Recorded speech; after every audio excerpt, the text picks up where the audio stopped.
सर्वप्रथम सर्वांना श्री स्वामी समर्थ. स्वामी महाराजांच्या कृपेने तुमच्या सर्व चांगल्या इच्छा पूर्ण होत ही स्वामींचरणी प्रार्थना करते आणि आजच्या व्हिडिओला सुरुवात करते. 19 मार्च 2026 गुरुवार दिवशी गुढीपाडवा आणि चैत्र नवरात्रीला प्रारंभ होत आहे. सोन्यासारखा दिवस आहे. महिलांनो, दादांनो, जसं आपण अश्विन नवरात्रीत देवी आईची, आपल्या कुलस्वामिनीची सेवा करतो ना, अगदी तशाच पद्धतीने आपल्याला आपल्या देवी आईची सेवा करायची आहे. तसे तर 4 नवरात्र असतात, 2 गुप्त नवरात्र आणि एक चैत्र नवरात्र, एक अश्विन नवरात्र. आपण जास्त करून यात दोन्ही नवरात्रीत बऱ्याच घरांमध्ये घटस्थापना केली जाते, अखंड दीप प्रज्वलित केला जातो, मंगल कलशाची स्थापना केली जाते.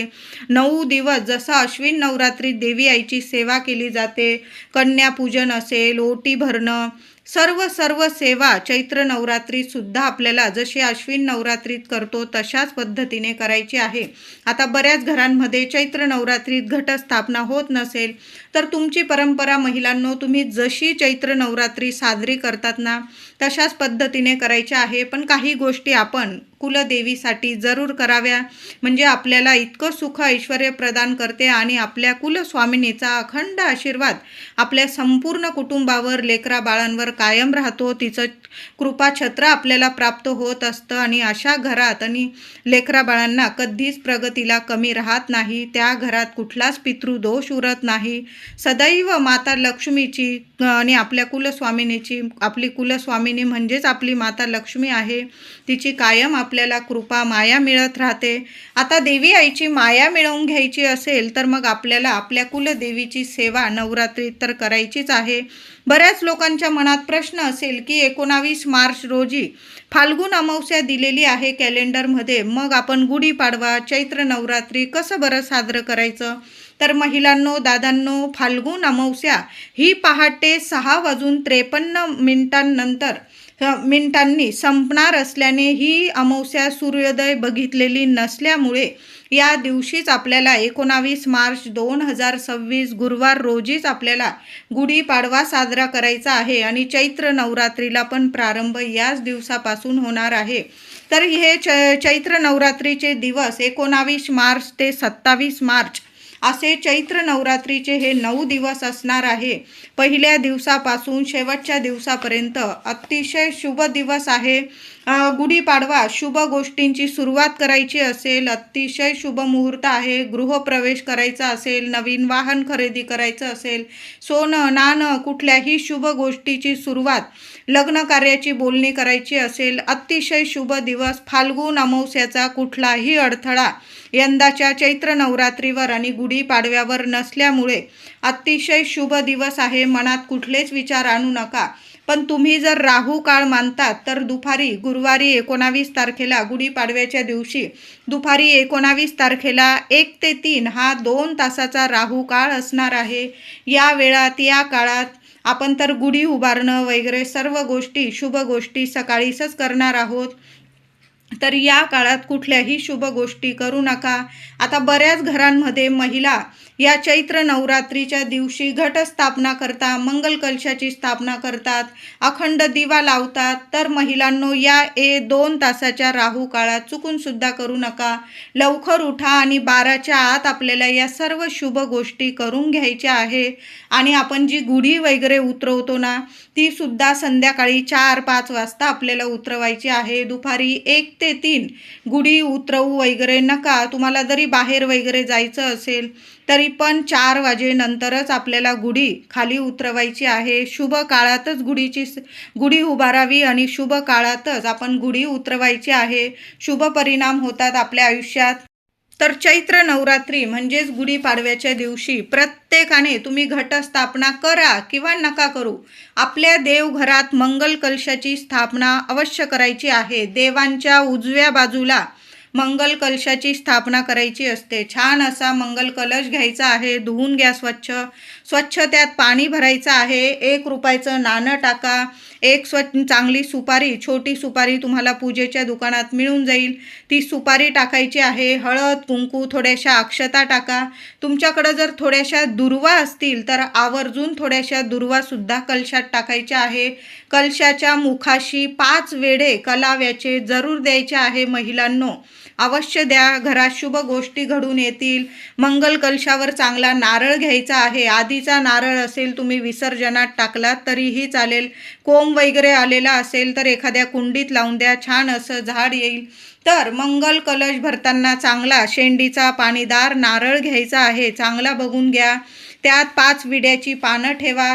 विड्याची पानं नसेल तुम्ही आंब्याची डहाळी, 5 पानांची आंब्याची डहाळी जरी ठेवली, स्वच्छ पाण्याने धुवून घ्या ती पानं आणि स्वच्छ असं नारळवरती, कलशवरती नारळ ठेवायचा आहे पानांवर.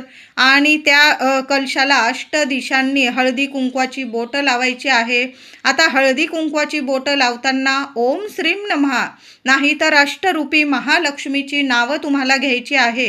हे महालक्ष्मी माता, वरदलक्ष्मी माता, श्री गजलक्ष्मी माता, श्री अधिलक्ष्मी माता, श्री विजयालक्ष्मी माता, श्री ऐश्वर्यलक्ष्मी माता, श्री वीर लक्ष्मी माता, श्री धान्य लक्ष्मी माता, श्री संतान लक्ष्मी माता. वैभव लक्ष्मी मातेच्या पुस्तकात प्रत्येक महिला वैभव लक्ष्मीचं व्रत करते. माझ्या सर्व महिलांना अष्टरूपी महालक्ष्मीची नावं रूपं माहीतच आहे. प्रत्येक माता लक्ष्मीचं नाव घ्या आणि कलशाला 8 दिशांनी नावं घेत घेत जरूर हळदी कुंकवाची बोटं घरातल्या स्त्रीने जरूर लावायची आहे. खूप शुभ परिणाम होतील तुमच्या आयुष्यात.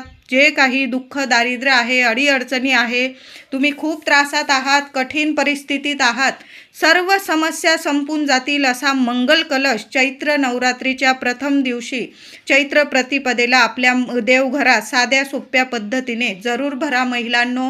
आणि 8 दिशांनी असं हळदी कुंकवाची बोटं माता लक्ष्मीची नावं रूपं घेऊन जरूर लावायची आहे. सुंदर परिणाम येतील तुम्हाला दिसून आयुष्यात. त्याचबरोबर अष्टदल छोटीशी ताटली थोडे तांदूळ ठेवा. तुम्हाला अष्टदल काढता येत असेल तर त्यावर तुम्हाला मंगल कलशाची स्थापना करायची आहे. नाही आलं, मुठभर तांदळाची रास करा. त्या राशीवर हळदी कुंकू अर्पण करा. दोन्ही हाताने कलश घ्यायच्या घरातल्या स्त्रीने आणि त्या म्हणजे तांदळाच्या मुठभर राशीवर तो कलश स्थापना करायची आहे. हळदी कुंकू, वेणी वगैरे फुलं वाहून त्या कलशाची पूजा करा.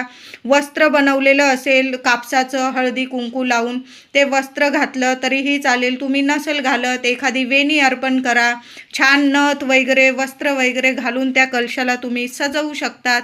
अशा साध्या सोप्या पद्धतीने चैत्र प्रतिपदेला म्हणजेच गुढीपाडव्याच्या दिवशी तुम्ही घटस्थापना करा किंवा नका करू, पण साक्षात लक्ष्मी स्वरूप असा मंगल कलश आपल्या देवघरात देवांच्या उजव्या बाजूला जरूर भरायचा आहे. महिलांनो, खूप खूप सुंदर सोन्यासारखे तुम्हाला रिझल्ट दिसून येतील. मुलाबाळांची इतकी प्रगती होईल. तुमच्या घरात अष्टरूपी महालक्ष्मी माता कायम स्थिर स्वरूपात वास्तव्यास राहील. तुमच्या घरात कधीच कशाला कमी पडणार नाही असा मंगल कलश आपल्या देवघरात जरूर भरायचा आहे. सकाळी लवकर उठा. आंघोळीनंतर ही कामं आपल्या घरात झालीच पाहिजे. आपलं मुख्य दार पुसून घ्यायचं आहे आणि छान हळदी कुंकू ओलं करा. मुख्य दारावर सुद्धा हळदी कुंकवाचं स्वस्तिक काढायचं आहे. आजूबाजू 2-2 रेषा द्या. मुख्य उंबरठ्या पुसून घ्यायचा आहे. हळद आणि गोमूत्र एकत्र करा. थोडी चंदनाची पावडर असेल त्यात मिक्स करा. गुलाबजल मिक्स करा. ह्या 3-4 गोष्टी मिक्स करून छान असं उंबरठ्यावर हळदीचं लेपन करायचं आहे. माता लक्ष्मीच्या पावलांची छान पूजा करा. हळदी कुंकू फुलं वाहून 2 फुलं आपल्या उंबरठ्यावर जरूर व्हायची आहे. आणि गुढीपाडव्याच्या दिवशी म्हणजे चैत्र नवरात्रीच्या प्रतिपदेला पहिल्याच दिवशी आपल्या मुख्य उंबरठ्यावर एका मातीच्या पंतीत सकाळी अंघोळीनंतर हा उपाय जरूर करा महिलांनो. मुख्य दाराशी एक दिवा लावायचा आहे. तेलाचा लावा, तुपाचा लावा. त्या दिव्यात 2 लवंग जरूर टाकून द्यायचे आहे. 1 कापराचा तुकडा टाका. यामुळे सुद्धा माता लक्ष्मी खूप प्रसन्न होते. आणि उंबरठ्यावर एका मातीच्या पंतीत तुम्हाला थोडेसे तांदूळ घ्यायचे आहे. त्यावर 5 लवंगा ठेवायच्या आहे. थोडासा दालचिनीचा तुकडा असेल अवश्य ठेवा. 2 कापराच्या वड्या ठेवायच्या आहेत. दिवसभर राहू द्या आणि संध्याकाळी गुढीपाडव्याच्या दिवशी संध्याकाळी त्या वस्तू आपल्या मुख्य उंबरठ्यावर तुम्हाला जाळून टाकायच्या आहे. उंबरठ्याला दोन्ही साईडला हात लावायचे. माता लक्ष्मीला तुमच्या मनातील इच्छा बोला आणि त्या वस्तू जाळायच्या आहे. यामुळे घरातली जी नकारात्मकता असतात, वास्तुदोष असतात, पितृदोष असतात, दुःख दारिद्र्य अडी अडचणी जळून जातात. सर्व ग्रह दोष शांत होतात आणि आपल्याला सुखांची प्राप्ती होते. माता लक्ष्मी आपल्या घरात अखंड वास्तव्यास राहते. लक्ष्मी नारायणांची कृपा होते. घरात पवित्र दैवी वातावरण निर्माण होत असतं. म्हणून या वस्तू उंबरठ्यावर सकाळी ठेवा आणि संध्याकाळी जरूर जाळायचे आहे. चैत्र नवरात्रीला तुम्ही जशी परंपरेनुसार घटस्थापना करत असाल महिलांनो, तशाच पद्धतीने दरवर्षी आपण अश्विन नवरात्रीत करतो, तशाच पद्धतीने तुम्हाला जर पहिल्यांदा चैत्र नवरात्रीत सुद्धा घटस्थापना करायची असेल तर अवश्य करा. सकाळी 12च्या आतच लवकर उठा आणि 12च्या आत आपल्या देवघरासमोर जिथं तुम्ही घटस्थापना करता तिथं छान असा चौरंग पाट मांडून गोमूत्राने जागा स्वच्छ पुसून घ्या आणि छान असं घटस्थापना करायची आहे. आता घटस्थापना करा किंवा नका करू, पण अखंड दिवा चैत्र नवरात्रीत जरूर लावायचा आहे. महिलांनो लावा, छान अनुभव येता. यामुळे सुद्धा माता लक्ष्मी तर प्रसन्न राहते, आपल्या कुलदेवीची सुद्धा आपल्याला माया भरभरून मिळते. तर नवरात्रीत दिवा जरूर लावाय. चैत्र नवरात्रीत आपल्या कुलदेवी आईच्या नावाने एक अखंड दिवा जरूर लावायचा आहे. आपल्या देवी आईची सेवा अखंड दिवा लावून जर आपण केली ना तर खूप प्रभावी ठरत असते. तर अखंड दिवा लावताना देवी आई समोर नमस्कार करायचा आहे. साध्या सोप्या पद्धतीने देवी आईला बोलून घ्यायचं, देवी आई मी तुझ्या नावाने अखंड दिवा प्रज्वलित करत आहे, काही चुकलं माकलं 9 दिवसात माफ कर. तर असं नाही महिलांनो, काही महिला घाबरतात पण की अश्विन नवरात्रीत किंवा चैत्र नवरात्रीत आपण अखंड दिवा लावत आहोत, मग तो विझला मध्येच तर मग काय होईल. तर काहीच नाही, आपली देवी आई असते, आपल्या लेकरांना नेहमी समजून घेत असते. मध्येच दिवा भिजला काही घाबरत जाऊ नका महिलांनो. दिवा तुम्ही काजळी वगैरे काढताना त्या दिव्याच्या साहाय्याने एखादा छोटा दिवा प्रज्वलित करून घ्यायचा आणि तो मोठा दिवा भिजलाच काजळी वगैरे काढताना तर ती ज्योत आपण त्या मोठ्या दिव्याने जी ज्योत पेटवलेली आहे पुन्हा तो मोठा दिवा तुम्ही प्रज्वलित करून दिला ना तर अखंड दिवा भिजल्याचं तुम्हाला कुठलेही दोष लागणार नाही. आणि भिजलाच तरी पण आई आहे, आई आपल्या लेकरांना नेहमीच समजून घेत असते. आपण तिची सेवा करतो, तिचं नाव घेतो ना, हेच तिच्यासाठी खूप आहे. आपले लेकरं वेळोवेळी म्हणजे नवरात्रीत आपली सेवा करता, आपण तर नेहमीच सेवा करतो, रोजच सेवा करतो आपल्या देवी आईची, पण ही विशेष सेवा करतो ना आपण, ती देवी आईसाठी खूप महत्त्वाची असते. म्हणून साध्या भोळ्या मनाने महिलांनो दिवा जरूर प्रज्वलित करा. मध्येच विजला काही हरकत नाही, दिवा पुन्हा प्रज्वलित करून द्या, देवी आईचं नाव घ्या. तर अखंड दिवा लावताना तुम्ही दगडाचा दिवा घेऊ शकता, मातीचा घेऊ शकता किंवा पितळाचा तुमचा जो पारंपरिकरित्या दिवा असेल तो घ्यायचा आहे. धुवून पुसून घ्या स्वच्छ. त्यात लांब वात टाकायची आहे. तुम्ही बाजारातून दुकानातून विकत आणली चालेल किंवा तुम्ही स्वतः बनवत असाल 1.25 हात लांब वात घ्यायची आहे आणि ती वात वळताना दूध पाण्याचा उपयोग करा आणि छान वात वळवून घ्यायची आहे. दिव्यात वात टाका. काही महिला तुपाचा दिवा लावतात, पण नवरात्रीत 9 दिवस तेलाचा दिवा लावला तर अतिशय उत्तम. तेलाचा दिवा लावा किंवा तुपाचा, तुमच्यावर आहे, पण तेलाचा विषय बऱ्याच ठिकाणी तेलाचाच दिवा लावला जातो. तर दिव्यात सुद्धा दिव्याखाली अखंड तांदळाची रास करायची आहे किंवा अष्टदल कमल काढलं तुम्ही चालेल. त्यावर हळदी कुंकू व्हायचं आहे, त्यावर दिवा ठेवायचा आहे आणि दिव्यात सुद्धा तुम्हाला एक वस्तू टाकायची आहे. तर चैत्र नवरात्रीचा अखंड दिवा प्रज्वलित करताना दिव्यात एक कापराचा तुकडा टाका, 2 लवंग टाकायचा आहे आणि 4-5 दाणे अख्ख्या तांदळाचे टाकायचे आहे. यामुळे दिव्याला कमी तेल लागतं आणि ऑक्सिजन खेळतं राहत असतं. दिवा अशा ठिकाणी ठेवायचा आहे जिथं थोडीशी हवा खेळती राहील. अगदी बंद ठिकाणी जर दिवा ठेवला तर त्या दिव्याला काजळी पण खूप येते आणि दिवासुद्धा तेल खूप घेत असतो. म्हणून अशा ठिकाणी दिवा ठेवायचा आहे.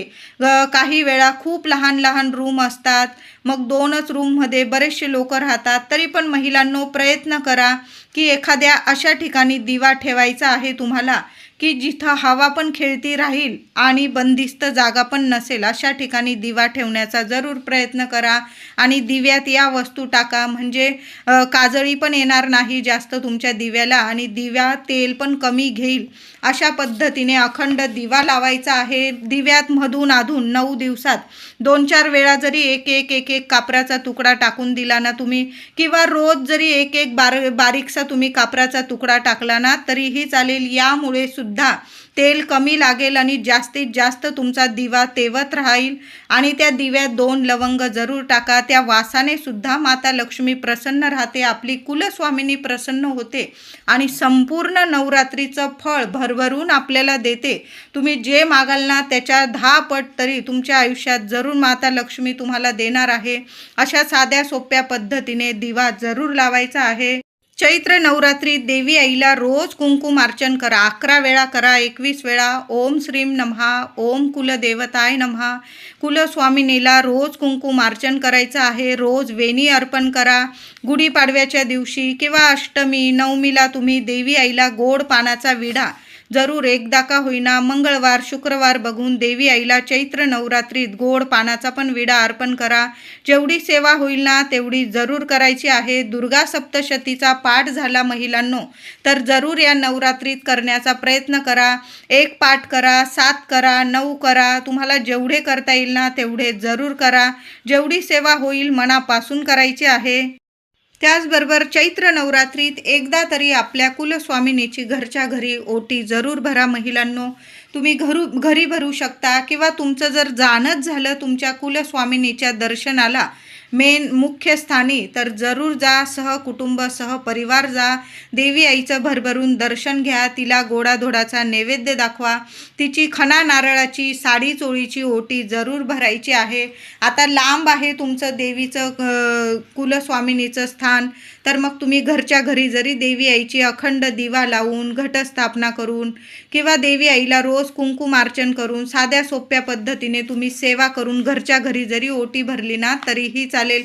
तर ओटी भरताना छान असा खण घ्या, नारळ घ्या. साडी चोळीची भरत असाल छान अशी साडी घ्यायची आहे. एका ताटात साडी ठेवा. एक नारळ घ्यायचा आहे. चांगला पाणीदार नारळ घ्या. 7 शृंगाराचं सामान आणलं असेल तुम्ही अवश्य आणा. जे जे आपण वापरतो स्वतः ते सुद्धा देवी आईला आपल्याला ओटीत ठेवायचं आहे. 1 गोड पानाचा विडा आणायचा आहे. आपण देवी आईला अर्पण करतो गोड पानाचा तो विडासुद्धा अर्पण करा. आणि जेव्हा ओटी भराल ना त्यात सुद्धा गोड पानाचा विडा ठेवायचा आहे. आणि काचेच्या बांगड्या, ओटीमध्ये काचेच्या बांगड्यांना खूप महत्त्व आहे. हिरव्या काचेच्या बांगड्या अवश्य ओटीमध्ये ठेवायच्या आहे. तांदूळ गहू तुम्ही ठेवू शकता. 5 मुठी गहू ठेवा, 5 मुठी तांदूळ ठेवा. 7 शृंगाराचं साहित्य ठेवायचं आहे. बांगड्या ठेवा, पानाचा विडा ठेवा, वेणी ठेवा, हळदी कुंकू ठेवायचं आहे. प्रथम देवी आईच्या चरणी हळदी कुंकू लावा. स्वतःच्या कपाळी हळदी कुंकू लावा. ओटीला प्रत्येक साहित्याला हळदी कुंकू लावायचं आहे. देवी आईच्या चरणी ओटी ठेवताना प्रथम आपल्या हृदयाजवळ ते ओटीचं ताट घ्यायचं आहे. तुमच्या मनातील इच्छा बोलून घ्यायची आहे. तुमच्या काय इच्छा आहे आपल्या कुलस्वामिनीला बोलून घ्यायचं आहे आणि मग देवी आईच्या चरणी ती ओटी अर्पण करायची आहे. आता नंतर ओटीचं काय करायचं तर तुमच्या घराजवळ जे देवी आईचं मंदिर असेल तिथं जरी तुम्ही ओटी अर्पण करून आला महिलांनो तरीही चालेल. आता नाही मंदिर ते साहित्य तुम्ही स्वतः वापरलं तरीही चालतं. जो खण असतो तुम्ही ब्लाऊज शिवू शकता. साडी असेल तुम्ही वापरू शकता. 7 शृंगाराचं साहित्य वापरू शकता. तुम्ही वेणी तुमच्या डोक्यात माळू शकता.